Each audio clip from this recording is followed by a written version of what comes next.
Hi, live from Television City in Hollywood, in color. It's the Gratu Orloff television program. Yes, ladies and gentlemen, once again, Sunday morning watching German cartoons, and we have a request from a viewer in California to see a better look of the movie posters hanging around in the Hotel Orloff. Right, Lamb Chop? All right. I've got to do something with this lamb chop, man. Let's see. We'll look at movie posters here. That's the request, so let's do that. How can I make lamb chop sit up? Oh, I see. How about this Ham's beer can? Let's see. This is an experiment. Yeah, these German cartoons, there's a long story from that. We had this beautiful 1969 Zenith color television when we went over to Germany in 1969. We were there until 72. My dad was in the Army, and we thought, well, we can't watch television. It's only German channels. Well, turned out my dad went up, put a antenna up, and we could get this English language armed services channel from Ramstein Air Force Base, and we could see American TV shows like Star Trek and Sesame Street. But watching German language TV, they had apparently this rule that started in 1963, law in Germany, that they thought people couldn't tell the difference between commercials and regular television programming. So they'd have these little cartoons called Mainzelmännchen, and these little six gnomes or dwarves would appear in between the commercials so that you would know the difference between the regular show and the commercial. And they'd appear in between every commercial and then as it went back to the show. So I had a little vinyl figure of here, right here. This is something I just uncovered, which inspired me to put this on and record this from YouTube. This is from my childhood. This is a little comic book of these dwarves, gnomes, and I don't know. There's I've got scribble on here from when I was 4 or 5 years old. And my mom wrote, "It is in German," because I guess I wanted her to do that too. So anyway, I used to have a little vinyl figure of this guy. I'm going to replace it. I figure it's time. Maybe I'll get a little set of all of these guys. But this is, what this is there's hours and hours of this stuff on YouTube. It's not particularly funny. And it's probably just annoying to you unless you have some nostalgic connection to it or were raised in Germany. But I can't find my tripod for my phone, so I'm just going to have to deal with it today. I'm going to take you around, show you movie posters that, is the request. So we're going to... Since I'm not going to be using when Lamb Chop is not in use, I'd like to put her on display. Of course, Lamb Chop is famous from the 1950s, Sherry Lewis program. I'm thinking, if I hold on, maybe I can. I don't have a tripod, man. What can I use? How about if I use this head here? And I'll put the camera against that. That's what I used to do in the old days. Okay, so now I'm going to see if I can insert this Ham's beer can into, I don't know if you can see what I'm doing here or not. We're going to try to insert this beer can into Lamb Chop's bottom here. I don't know if you can see what I'm doing or not. Okay. Lamb Chop's gonna sit down on the Ham's beer can.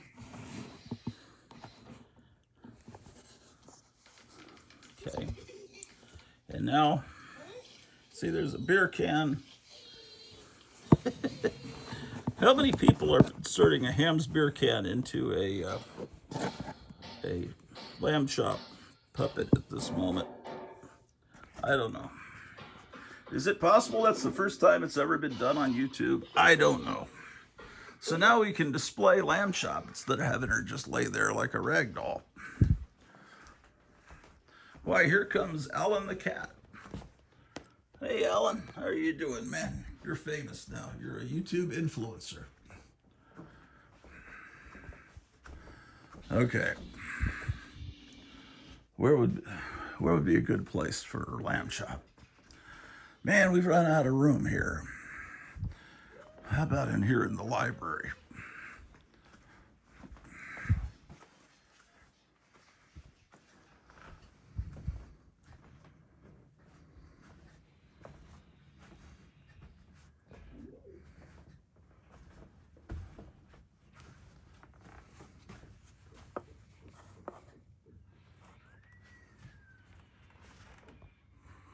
What do you think? Looks pretty good. All right. All right. So here's my big little book collection. I've added a few books to it recently, if you watched a couple of episodes back.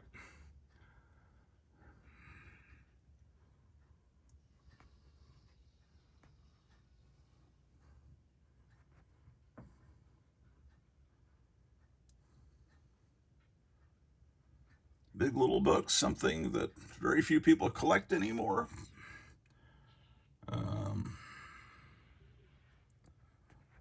But, oh well. Oh, there's some more over here, actually. I didn't display them because they don't have spines, so they don't look good with their spines out, so I display them this way. Okay, well.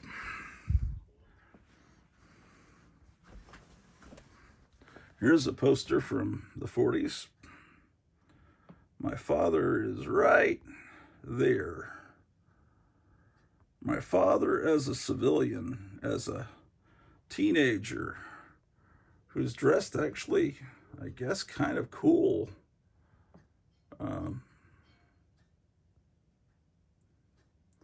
But he is going to go to college and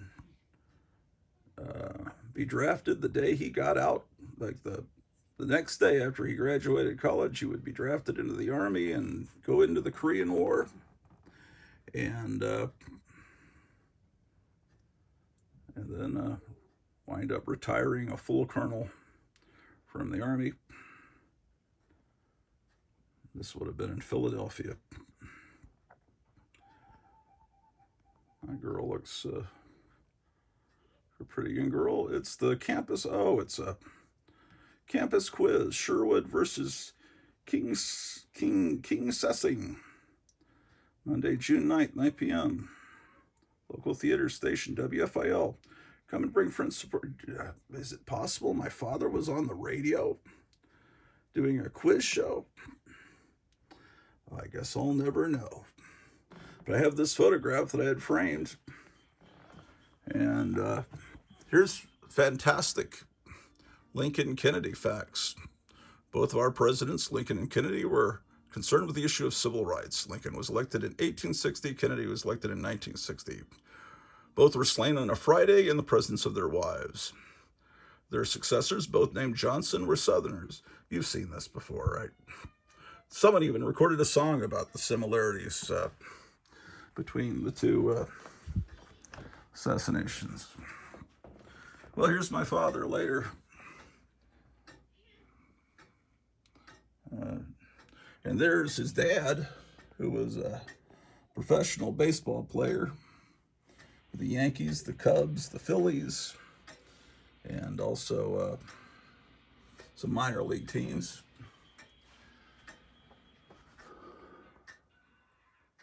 Here is a poster for the Republic cereal. And the lithography of these 1940s posters is really beautiful, very different from what you'd see in later posters. It's the wonderful movie serial, The Tiger Woman. I'm sure you could watch all 12 chapters on YouTube. Linda Sterling, Chapter 4, Echo of Eternity. I had to go put that on right now, but I'm recording these German gnomes. It's a 4-alarm laugh riot. Firemen saved my child. I've never seen this movie. It's a feature starring Spike Jonze and his City Slickers. This is Buddy Hackett's first time on screen. So the idiots that collect comics call them key issues. I guess you'd call this a key movie because it's the first appearance. It's the secret origin of Buddy Hackett. Okay, well, here's a picture of my mother in high school. And a picture of my wife when she was younger.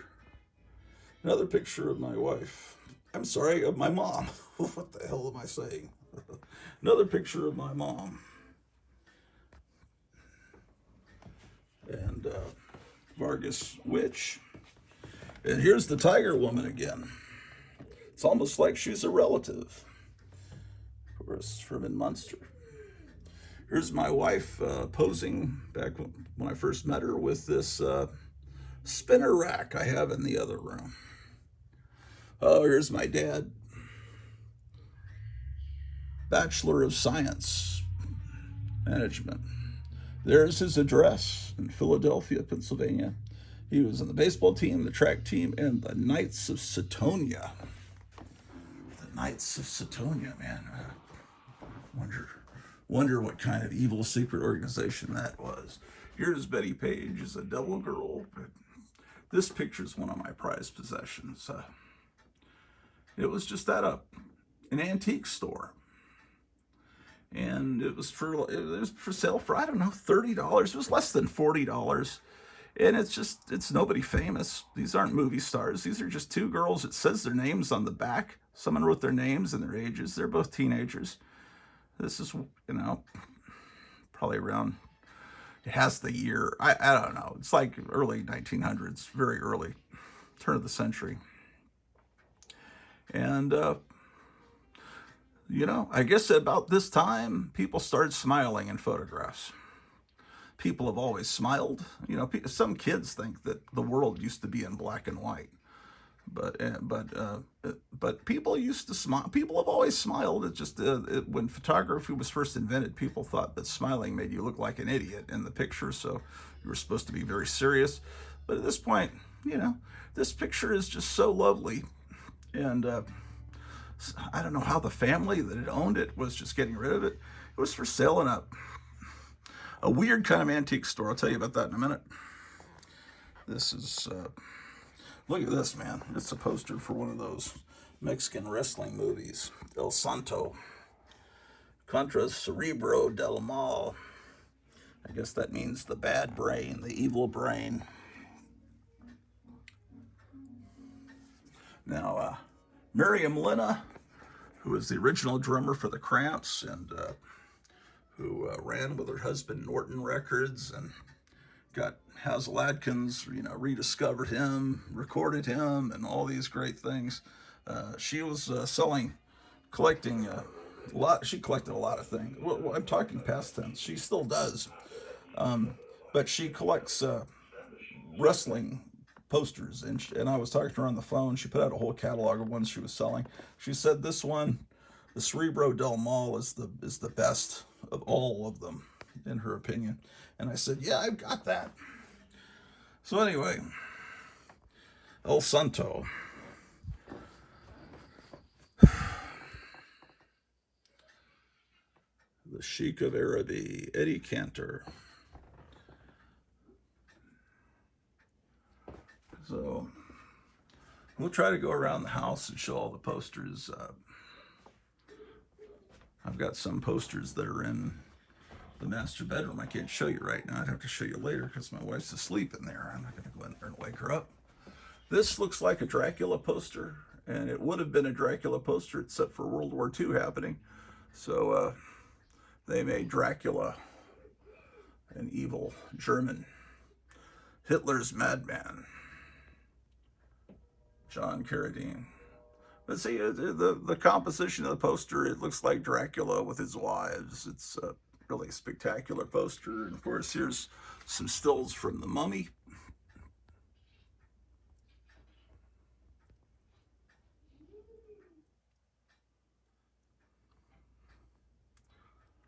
And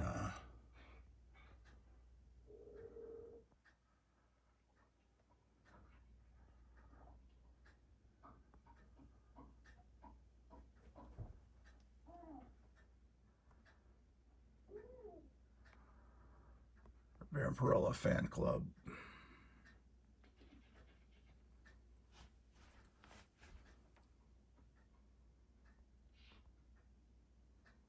This perfume removes jinxes. So anyway,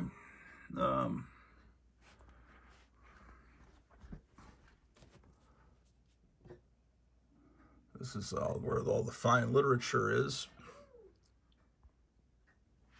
This is part of the library. Library is everywhere. This is a baseball card of my grandfather, Lefty Weinert. How about that? Man.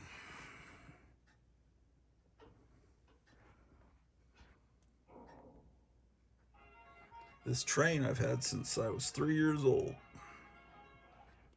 That was before we moved to Germany. What else do you guys want to see? Well, you're here to see movie posters, right? I really started collecting these spook show posters. I started collecting them around, I don't know, 2000, which was a good time to do it because now their prices are so ridiculously high, you could never get them. But I'm sorry about this reflection. This one is, it's not Edgar Allan Poe, it's Edward Allan Poe presents Museum of Monsters, on stage, in person, alive. A stage full of living horrors gone mad. Mad is in large letters because of Mad Magazine. Look, see Frank and Stein. The twin-headed monster have a bad heart. Come anyway and die happy. This would be a good way to die, man. Looking at this, man, that artwork is just great.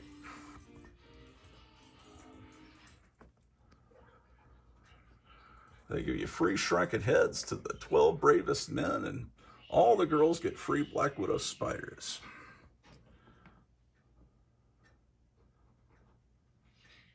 That was Jesus with the baby Batman. That's not meant to be blasphemous, but I did take that picture from somewhere. Okay, man.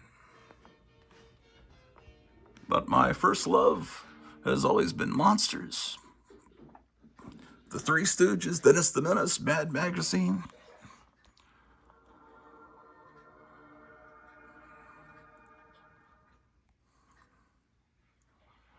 Of course, the artist that did the Aurora model kit box art was James Bama, who also did the Doc Savage paperback covers in the 60s. And I don't mean to be condescending. I know you probably all know that. Princess Theater, Bloomington. 5 big happenings of horror. Do the dead return? Do you believe in ghosts? You must see to believe. On stage, in person, Dracula. Free 2-for-1 pass plus gift if you're brave enough to sit through and leave unassisted.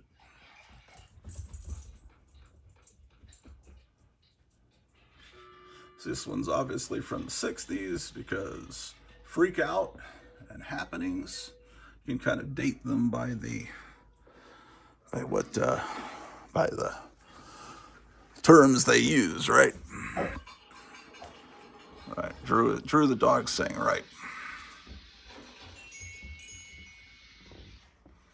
Okay, well, here's a poster for Untamed Mistress. How about that?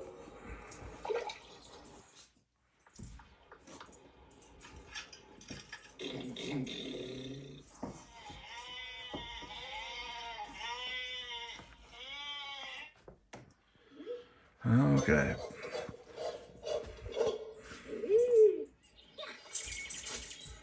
It's a window card for Thunderball, 1965. This is Monster on the Campus by Reynold Brown. Reynold Brown was a... They made a whole documentary movie about this artist called The Man Who Drew Bug-Eyed Monsters in the early 90s, I think right after he passed away. People realized what a great artist he really was that did these paintings for these posters for American International Pictures, for Roger Corman's studio, Samuel Z. Arkoff. This is Monster on the Campus. Troy Donahue and The Beast.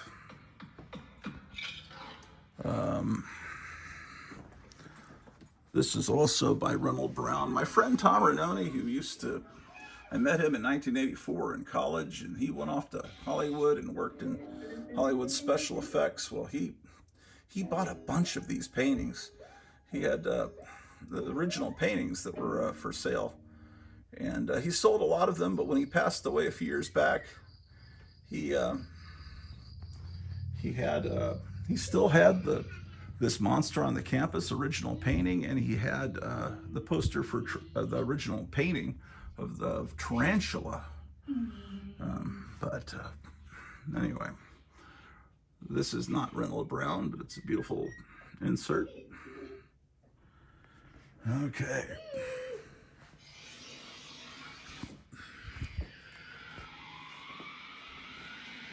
I'm not sure if The Wasp Woman was done by Reynold Brown, but I would bet that it was. Wouldn't you think so? I could research that, but I can't do it while I'm filming with my phone. Here's another Spook Show poster from Lexington, Kentucky. Most of these spook shows were basically magic shows in between two horror movies in movie theaters, and usually they're in indoor movie theaters, but this one was at a drive-in. See monsters at your cars. I don't think the monsters actually turn your car over, but that would have been pretty cool. This is a glow-in-the-dark Frankenstein poster that was I believe was a premium from like Super Sugar Crisp. I think this is Reynold Brown, pretty sure.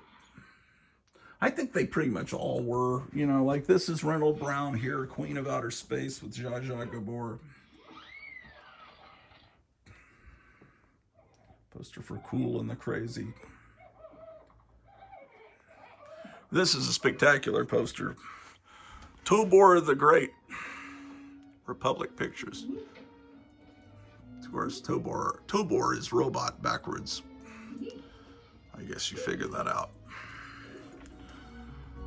I Married a Monster from Outer Space.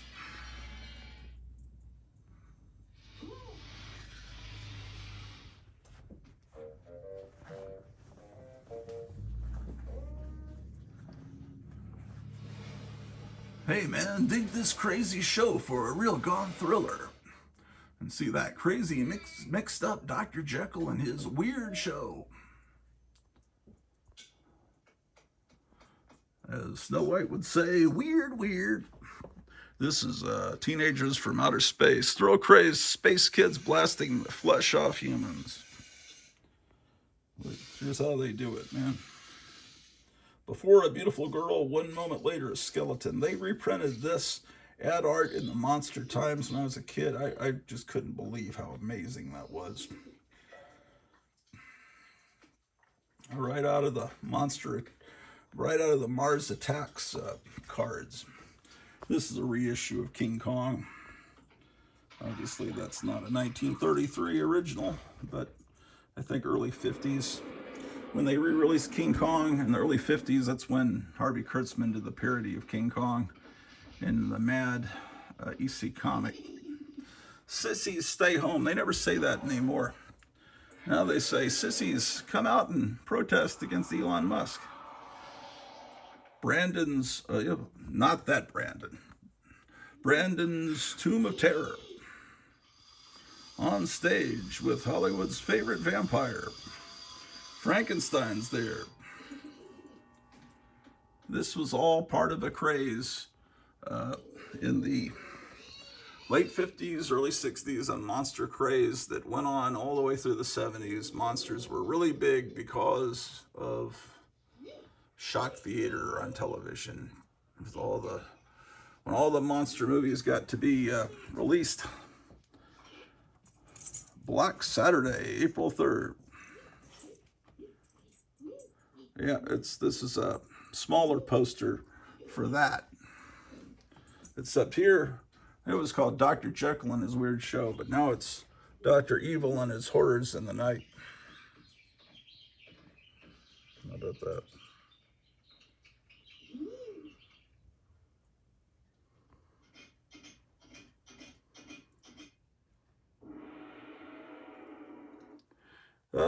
Your best bet if you like this kind of artwork. Okay, there's that poster. Here's another one for that same Dr. Jekyll and His Weird Show. A lot of theaters called the Princess Theater, it seems like, back then. My first pet was named Princess.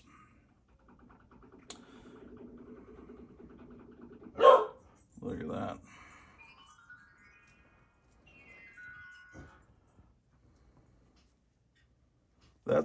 That's taken from the cover of Weird Tales. That's what was the name of it? What was her name? The famous female pulp artist that did Weird Tale. It'll come to me as soon as I stop the show. Obviously, this is early 60s because, no. I was going to say this is after Marilyn Monroe died, but they're not.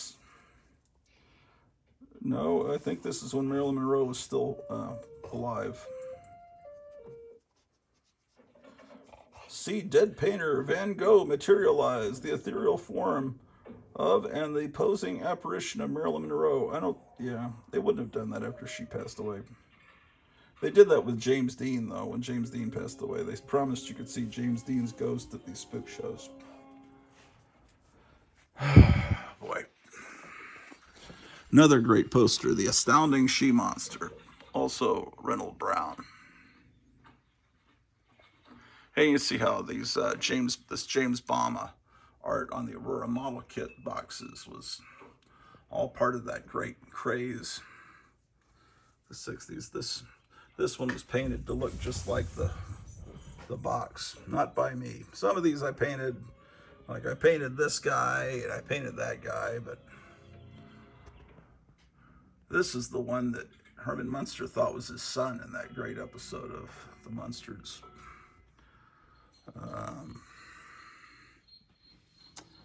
Yeah, man, hold on.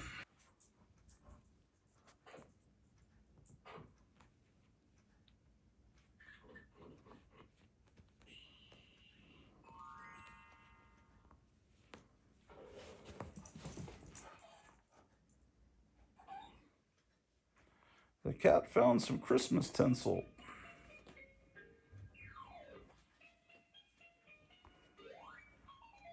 Here's one at the Orpheum Theater. The horror chamber of blood and gore. See monsters torture beautiful girls. Frankenstein in person. See, Frankenstein was as popular as just about any singing star in the early 60s. From Hollywood in person, Bobby Dukes. Hollywood starlet. She does the twist. See the ethereal materialization of Liz Taylor and Cleopatra. So this immediately, the fact that they have a twist contest and that Cleopatra is talked about, that makes this 1962. They thought, everyone thought Cleopatra was going to be a huge movie. It wound up not being that huge, but oh well.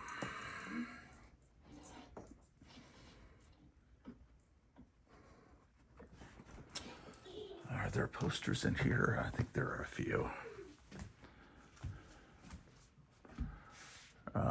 Oh yes, look at this. This is a reissue of 1 Million Years BC, not the Raquel Welch one, but the original one with Victor Mature, and they've reissued it as Caveman.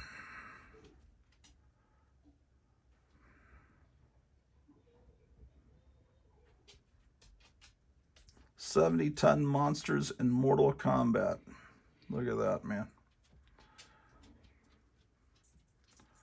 It's Victor Mature and Carol Landis, I believe, right?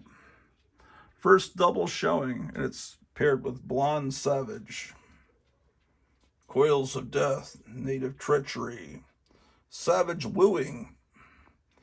There's the Blonde Savage. Here's a couple of bags of Burt Ward dog food. The dog used to like it, but she stopped liking the food, and now I got giant bags. Oh my gosh.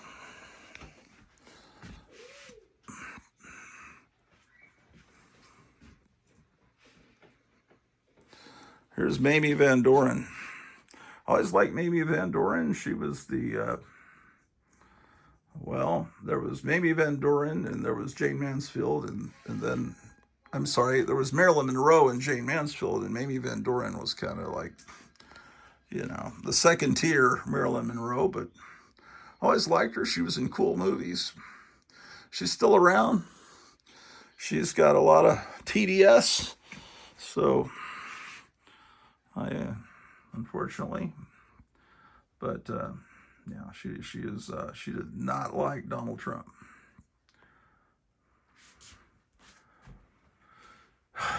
This is real. This isn't real. You can get a lot of reproductions. I recommend that you just get reproduct. If you're thinking, boy, I love those posters Gratu has, I gotta get, this is Teenage Frankenstein. The Mexican lobby card calls it El Hijo de Frankenstein.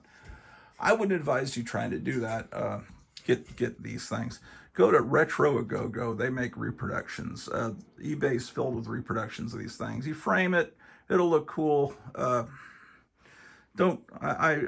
really opposed. I don't want to be a YouTube influencer that encourages people to buy stuff that bankrupts you, that gets you in trouble with your wife or husband. This is not real either. This is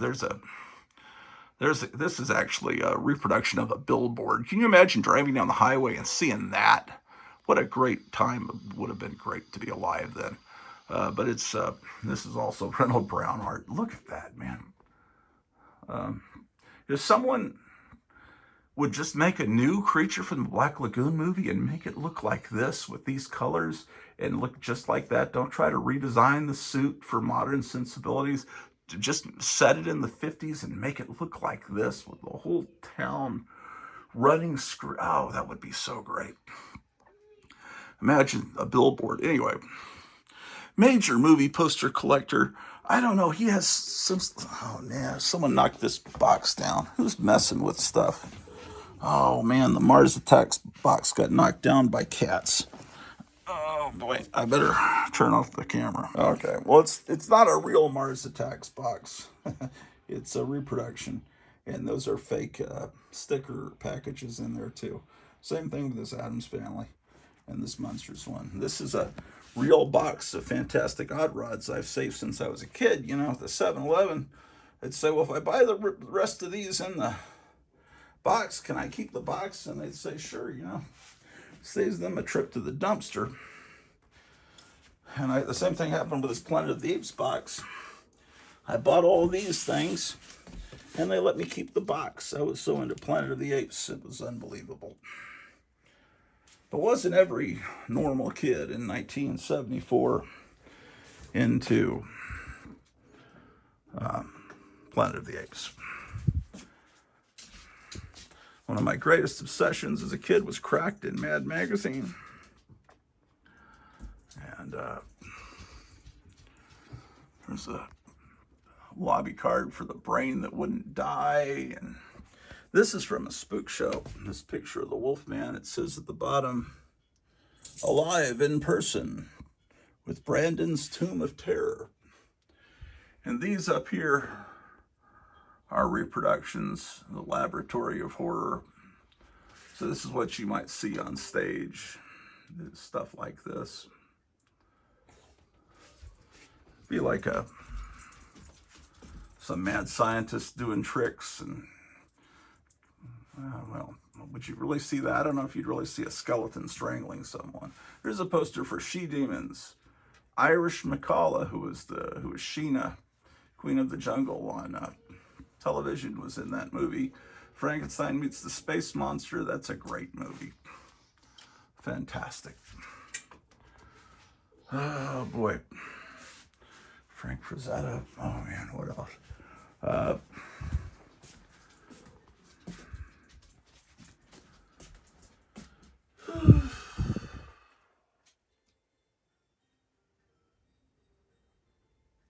oh man,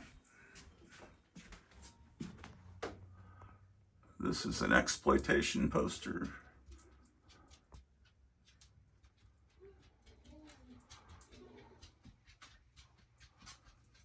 Oh boy.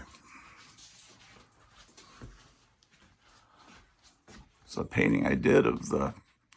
This is I tried to make a reproduction of a painting that hung in the Addams family's living room in the great Addams Family TV series.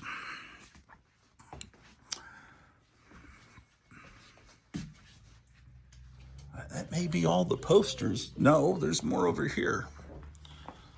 Okay, this is one of my prized possessions here. Free to all girls, Chanel, My Scent, and other perfumes, plus 2 for 1 passes to everyone brave enough to sit through the show. Direct from Hollywood, look at that. Dracula and House of the Living Dead. And this one's Dr. Dracula's Living Nightmare Show. It's super scary. How about that?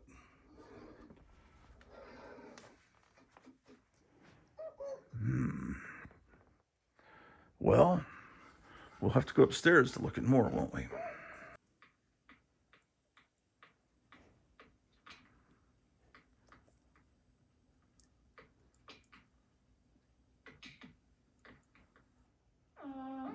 Anyway, Reynold Brown, who painted this poster, he started in the 30s. He was inking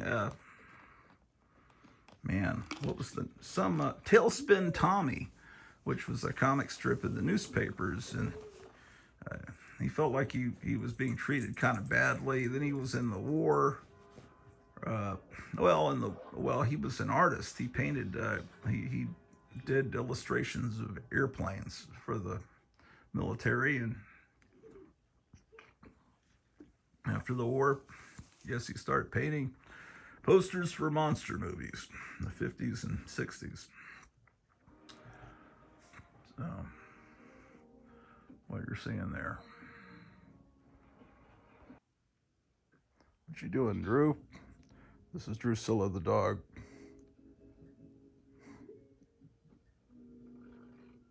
So I guess in Germany, all the baby boomers and whatever the generation I am, right after the baby boomers, would all remember these cartoons. And here in the States, nobody's heard of them, I don't think. But really, none of them are funny. None of them are going to make you laugh. They're kind of like the covers to Gold Key and Dell funny animal comics that are almost never funny. And sometimes it takes you a while to figure out what is even supposed to be funny. It takes you a while to actually figure out the joke. But let's see. Okay, so what's the joke here? He's fishing. He's not getting a fish. He catches the word "the end." Okay. Let's see. They're shaking hands on a I don't know what was funny about that. Some of these are like 1 second long. I don't know if they're just bouncing along. I guess that makes people laugh because they're moving. I don't know. But despite all that, they're something that gives me a nostalgic feeling, like the early Sesame Street when Oscar the Grouch was still orange and Elmo didn't exist. I just remembered where I would see these, because we didn't watch German television, so I didn't see them during the German television shows. There was something on Saturday night. I just remembered this. The Germans loved American television commercials. They thought they were really cool. So they had a 2-hour block about, 5 o'clock on Saturday night. and it would just be 2 hours of American commercials. And I think maybe every two commercials, they would have one of these little cartoons. Then it would just be a 2 hour block of solid American TV commercials with these little guys in between. And I think they just loved seeing American culture and the American commercials. And they really were well made back then. If you think about 1969, 70, 71, American commercials were pretty cool. So I don't know if I have any people that watch this show in Germany. I don't think so, but if you were stationed in Germany, or if you are German, let me know in the comments down below what you know of these guys, and maybe I'm mispronouncing the name, Mainzel Manchen. There's a magazine I used to put out. The Sophisticate Presents, the magazine that respects your intelligence. I stole that I made a photocopy of Amazing Fantasy that has that. Sling Rave Crevette was the name of the comic. I'm sorry, the magazine. September, October 1995. This was the first issue. A new exciting magazine for girls from the creators of the Sophisticate. Joe Riley, the Hypnotic Eye creator, did that lettering there. And that lettering. I took that from a Russ Meyer movie poster, and that's a little piece of original art that I own from the artist XNO. See, I got stuff everywhere, man. On top of these pinball machines, I want to put one of the little kittens on top of the pinball machines so that we can see how he reacts to it. Although I could just do that downstairs, actually. Oh, did I show you this one? I don't think I showed you this one. But I could be wrong.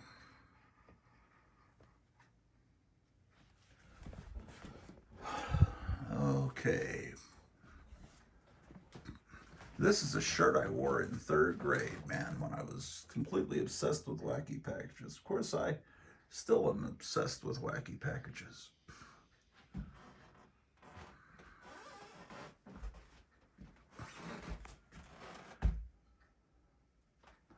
See this spinner rack? I got this in the 90s. My friend Joe Riley, the Hypnotic Eye guy, also got one from the same comic and movie poster store called Remember When. Remember When was in Duncanville, Texas. And they put all their new comics, believe it or not, in a spinner rack in the 90s. And I guess the collectors didn't like that. So she got rid of the 2 racks for like $20, $25 each. And I got one and barely fit it in my car, and Joe Riley got the other one. And now those things reproductions of these things go for like $300, $400. And you can tell the originals from the new ones, 100%. If you were there in the 70s and 60s when these comics were, you know the real ones. And this is a real one. Oh well. The guy that started the store, Remember When? Oh man, what was his name? I don't remember. But if you read books about the history of comic fandom, and there are some good ones. Let's see if I can't lay my hands on one. There was a group called the Texas Trio. Here they are. I think. No, maybe not.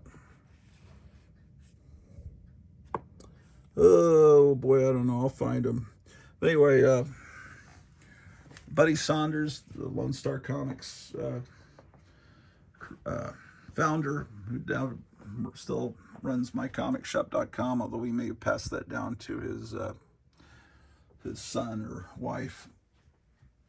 And there were 3 guys, the Texas Trio, and they did a comic, homemade comic called Star-Studded Comics back in the early to mid 60s. And anyway, one of the guys, Larry Herndon, I think his name was Larry Herndon. He was, I think he had multiple sclerosis or something. He was in a wheelchair. And he's the guy that started the store Remember When in Dallas, or Duncanville. Not Duncanville, it was Farmers Branch. Anyway, it was a suburb north of Dallas. And it was right near where Robert Tilton's church was. Oh, that Davy Crockett thing. I need to put my Captain Midnight right next to, just got a Captain Midnight. It would look really good next to that. And I have a Captain Kangaroo one somewhere too. Where's my Captain Kangaroo cup? There's Josie and the Pussycats. I've got an amazing Captain Kangaroo. I don't know where things are, man. We moved here 3 years ago. It's almost exactly 3 years ago to the day that we moved here. And I'm still trying to figure out where things are. Anyway, the guy in the wheelchair that started Remember When passed away, and I never met him, but his wife, when I discovered Remember When, was running the store, and she's the one that got rid of those spinner racks. So that's the way it is, ladies and gentlemen. There's another picture of, what's her name? Zita Johann from The Mummy, the original Mummy.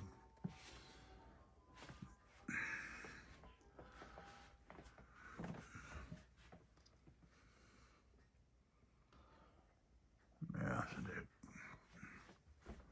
okay, we got some more movie posters in here. I don't know what time it is. Let me see what time it is, because I need to end this show at 11. Is it 11 a.m. yet? Because I've got stuff to do. It's almost 9:45.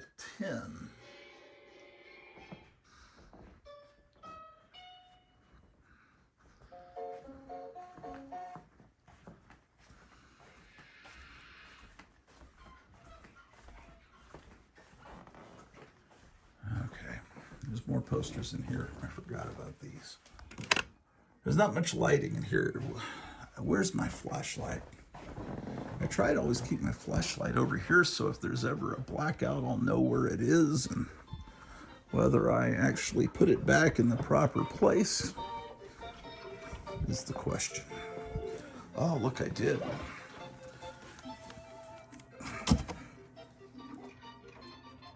The flashlight will help me light up. I just need better lighting in that little area.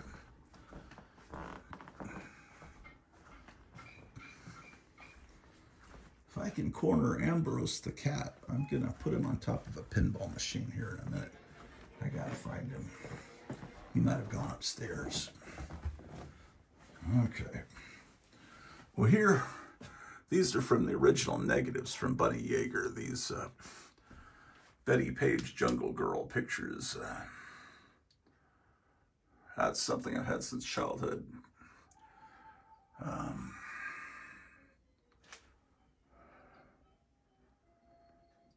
Lots of Betty Page stuff. This is cool. World War II poster. We are ready. What about you? Join the Schools at War program. This is kind of like a spook show, but not quite. Every red-blooded American owes it to themselves to see Bonnie and Clyde, their death car. I think they had multiple death cars that toured around.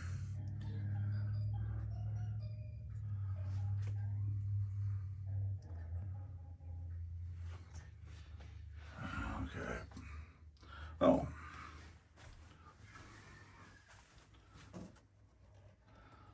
For a movie serial, King of the Rocket Men. Ad art for movie serials is always great. Flying Disc Man from Mars. That Faster Pussycat Kill Kill lobby card, full disclosure, is a reproduction that my friend Tom Ranoni made because, here's a 2000 Maniacs poster.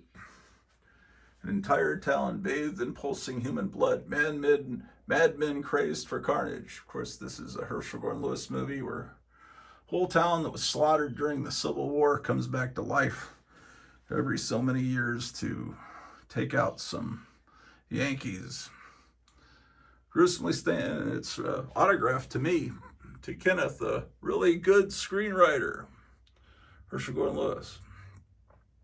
There was a long story. There was a script writer. There was a script that was written by my friend Tom and myself. We were going to have Herschel Gordon Lewis involved in it, and that never panned out.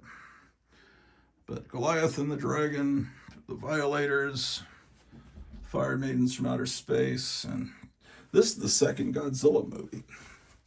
But they didn't know, this movie studio didn't realize that they just called him Gigantus. They didn't think people would come back for a second Godzilla movie, so they called him Gigantus. But now I think they've redubbed it and renamed the movie. I think it's now called Godzilla Raids Again. There's a poster, The Mating Urge. Oh, there's Ambrose the cat. What are you up to? She's trying to get into the... I'm going to take her downstairs. She's going to experience a pinball machine today. There's Hot Rod Gang. It has Gene Vincent in it. This is spectacular. Let me move back here. You can't see it. I got to kind of halfway close this door. I really put this in a bad place. You really can't see it. A $10 gala show, New Year's Eve. If I owned a movie theater, I could really display some of this stuff properly. Here's Gunnar Hansen's signature. There you are, Ambrose. Okay, we got Ambrose, man. We're gonna play pinball with Ambrose.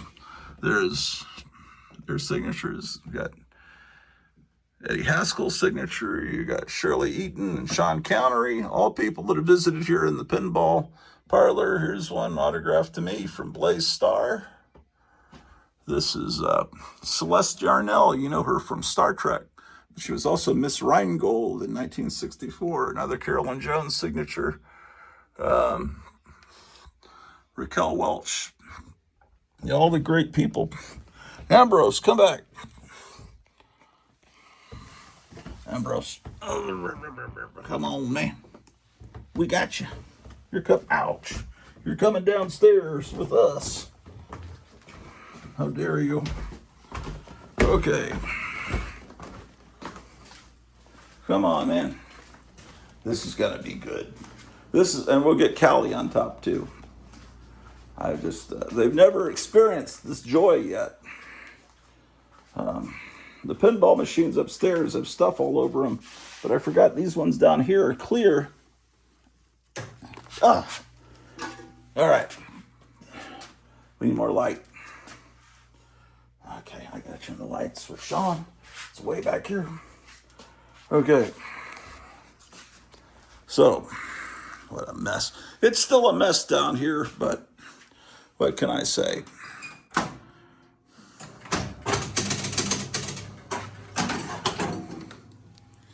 Okay. Ambrose, welcome to the world of pinball.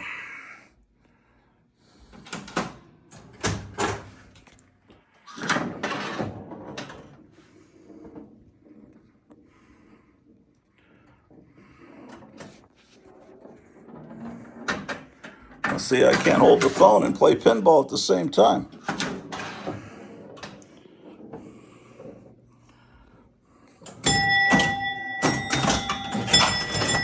Oh, he jumped off, man.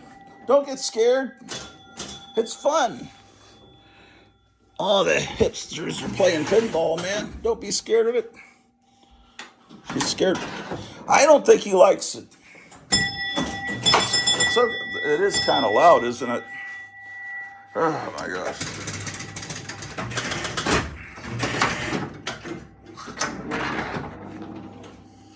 Oh man. I thought that he was gonna like it.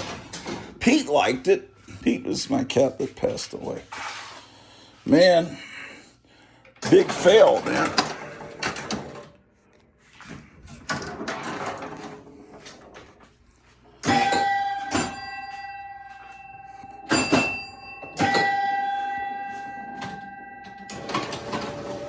The cats are scared of the pinball machines, man. What a bunch of pussies. Well, I guess they are pussies. It's like when you call a dog a son of a bitch. Well, I mean, it's not really an insult, is it? Calling a cat a pussy is not insulting at all. You see this pinball machine in X-Men First Class, but theirs is called Funland. It's just a difference of one of them's an Add-A-Ball and one of them isn't. The government has they basically put the X-Men in prison and have pinball machines and stuff for them to play. See, I can't really do the flippers. These are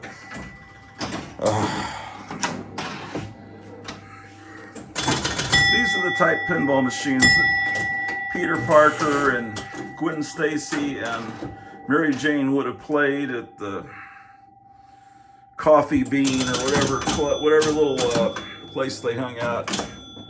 Or Betty and Veronica would have played in Pop's Soda Shop from around 1966.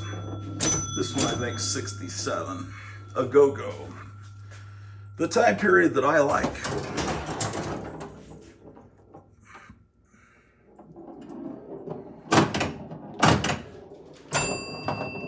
I think it's just the loud noise of these pinball machines. Maybe the ones, these old ones are very loud.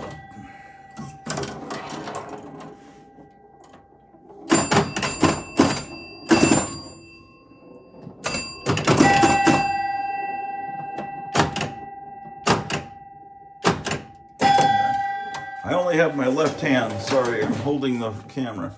This one, the game is over. Yes, indeed. Blah, excuse me.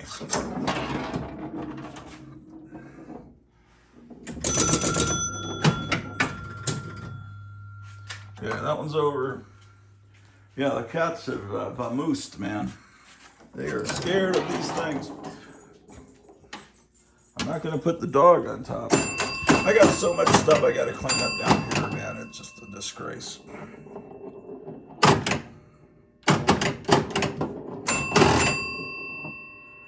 Okay.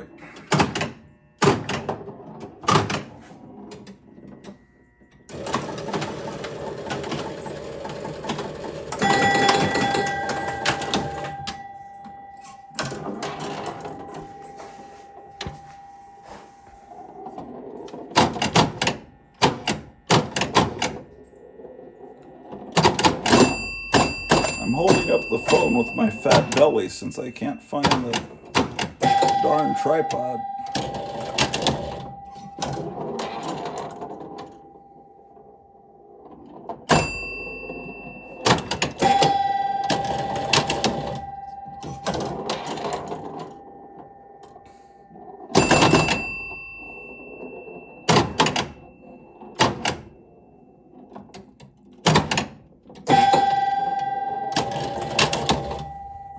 Man, another ball?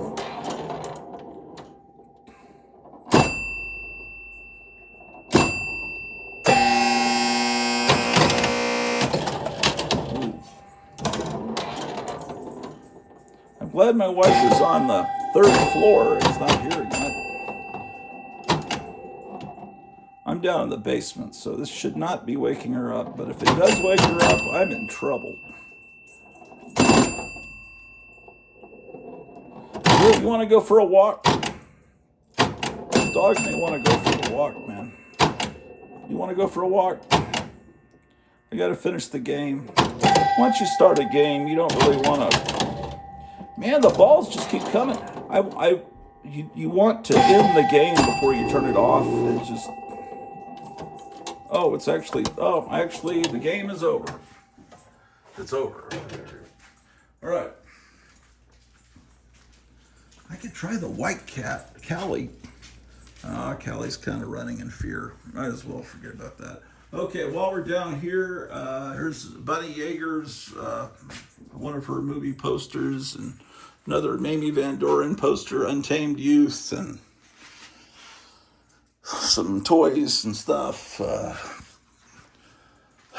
yeah. Okay, there's a poster here in a cheap frame from like Walmart or something. Queen of the Pirates. And is there any posters in here? I don't think so. There's just these cheap comic posters. Poster for Astro World in Houston that is no longer there. Promotional posters for I Spy and Man from U.N.C.L.E. There's a bunch of Hulk stuff. Yeah, a bunch of Wonder Woman stuff. Are there posters in the other room? Oh, here's a promotional poster, part of that series for Bonanza. What was that? Would be ABC, right? Oh boy. Yeah, there's not much in here poster-wise. It's a Cramps poster. Vampirella. Drew, how dare you? Man, just toys. But as far as movie posters, we're kind of striking out down here. All right, Drew, let's go outside and take a darn walk. Yeah, I don't want to traumatize the cats. I was going to put the cat on a Roomba and see if he will ride around the room like the cats on YouTube, but I might try that later.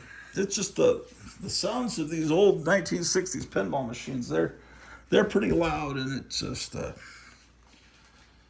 it's very alarming to a cat, I suppose. Okay.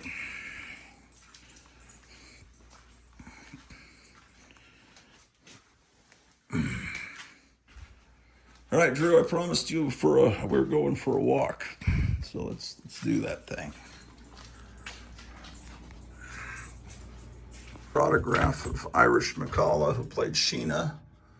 There's Meg White from the White Stripes. And there's Betty Page autograph. And picture of Gene Vincent. There's an autograph from Gene Summers, who's a rockabilly guy. But Drew, you're wanting to walk, it sounds like to me. Man, the great Ted Cassidy.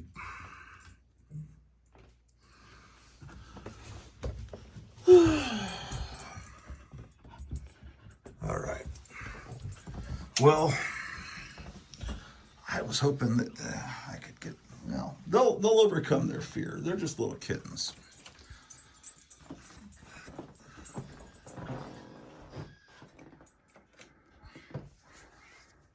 Let's walk the dog and then we'll go upstairs to look at more posters.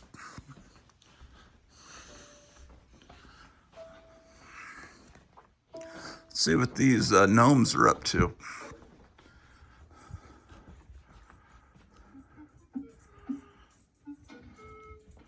The mailman has shown up and is drawing a picture of a present.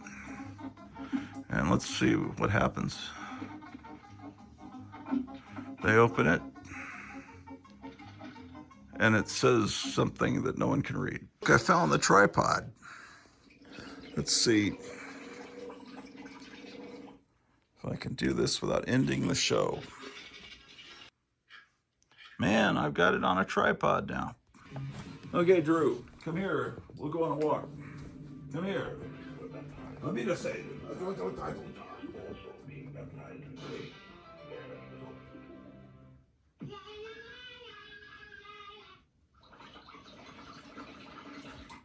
All right, we're going. Come on, Drew. We're going outside. No, she's not in the mood to go outside. Watch this. Drew, it's time to go outside. How dare you? Drew, let's go outside. Come on. It's exciting. Outside.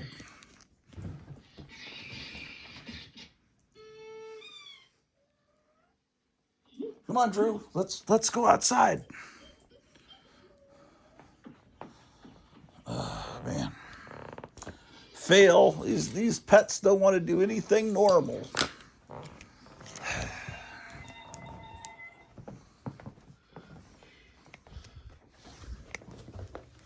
What are you up to? Oh, she's attacking the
Oh, their fountain's getting low.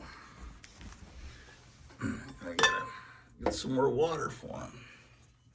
Put the water in this old honey jar. Bring it in. Okay. I also wanted to take that little stereo downstairs. I want to test out something. Okay.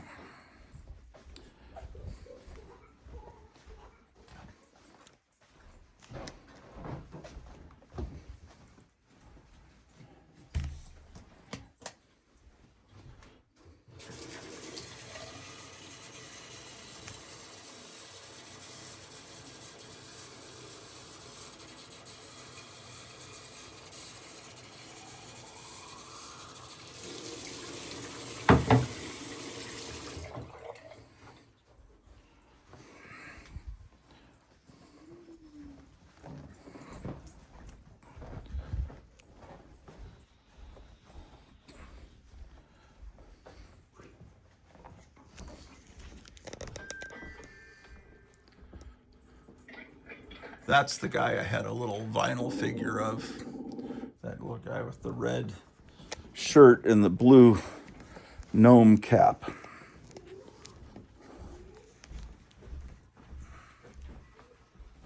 There's some more water.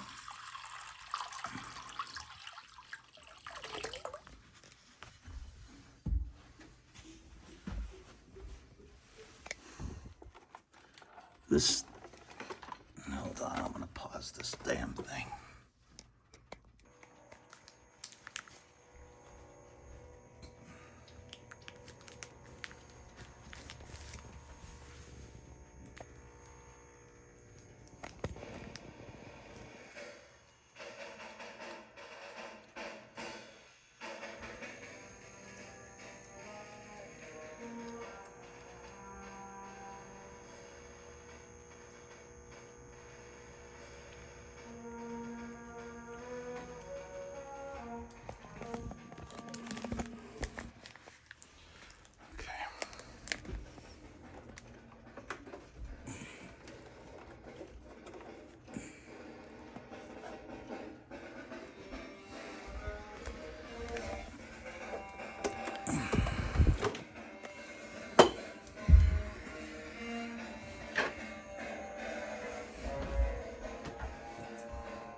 I'm broadcasting music through the house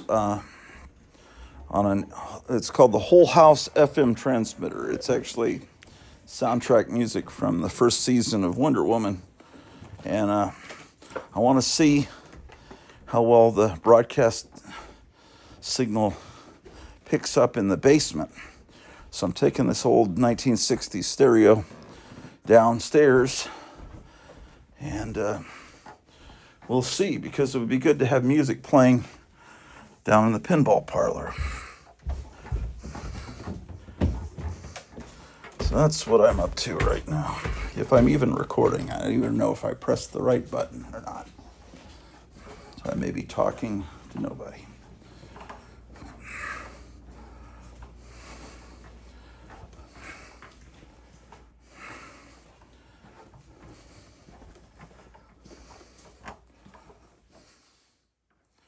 Okay.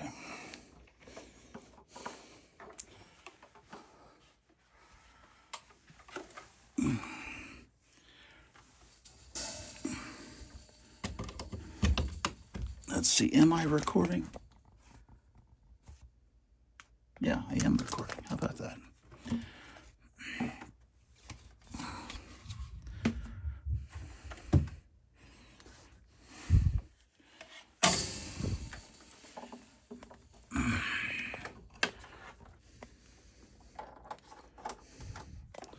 Hold on.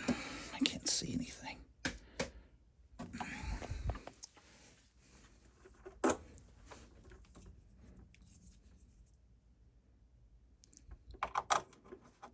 There's that. And we need to plug, I guess we need to plug this in. That would help. Oh, we're picking up the signal.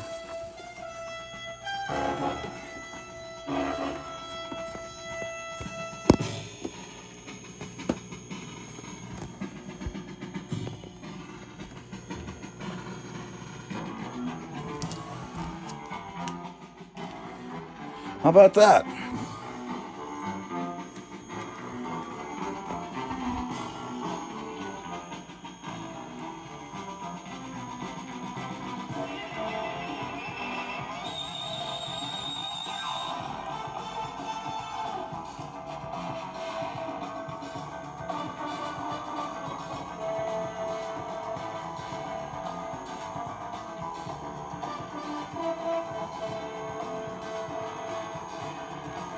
There's the Captain Kangaroo Cup. You see that? I'm gonna take that upstairs, man.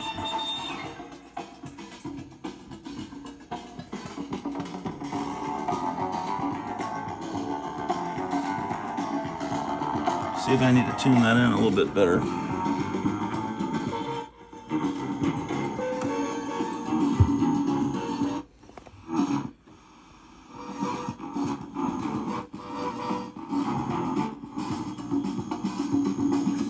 That'd be good music to play pinball too. What do you think, Drew?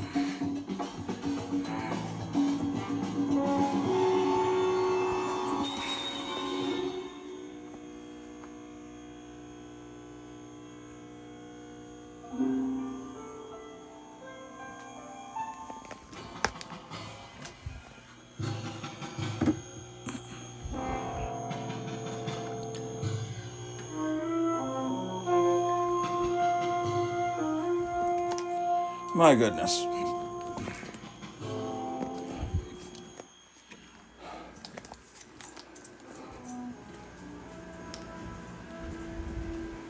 Well, I know the signal gets through the floor into the pinball parlor pretty okay, so I probably need to bring some more radios down here to amp up that sound and record some good music to play pinball to, and we can start having rock and roll pinball parties down here. Boy, there's some cleaning I need. Ooh, some real cleaning I gotta do here. In fact, I probably should sign off. It looks like there's some kitty litter box cleaning I gotta do before 11 o'clock.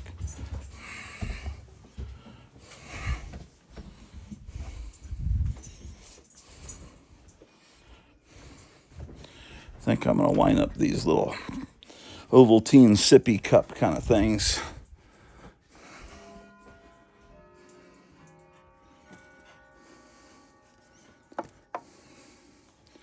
Okay, where was that other one? There was another. What was the other cup I saw? Oh, it was over here. I'm going to take Davy Crockett away from the Western display. Put Davy Crockett next to Captain Kangaroo. And bring Captain Midnight in. There's Callie the cat.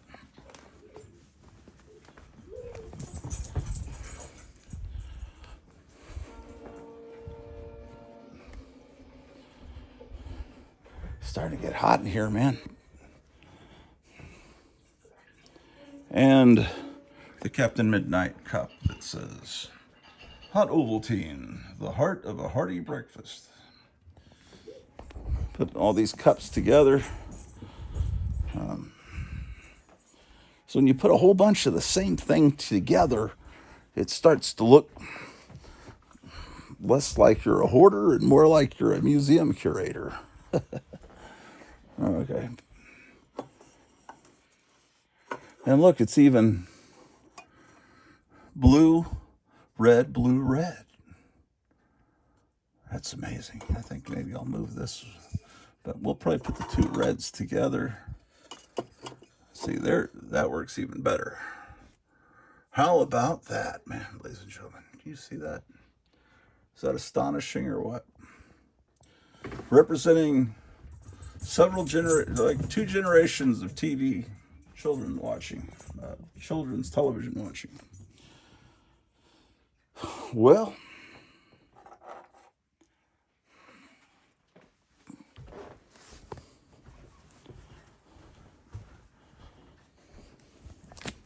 what are you up to there, Callie the cat? Tell you what, I'll do a part 2 of this movie poster thing, and later in the day when I can move around and show you the posters upstairs, I'd probably need to do it in the evening. But so consider this part 1 of the movie poster thing.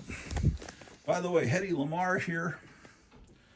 She's responsible for Wi-Fi, for a lot of inventions that we take for granted. Look it up if you don't believe me. She's really responsible for the cell phone. Brilliant lady. Maybe some of these lights should be turned off. It's making it kind of hot here. I think spring has arrived.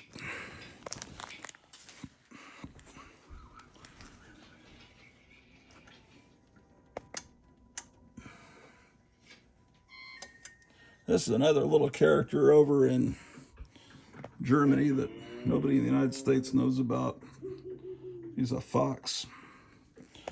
I've got a stuffed little animal of him too.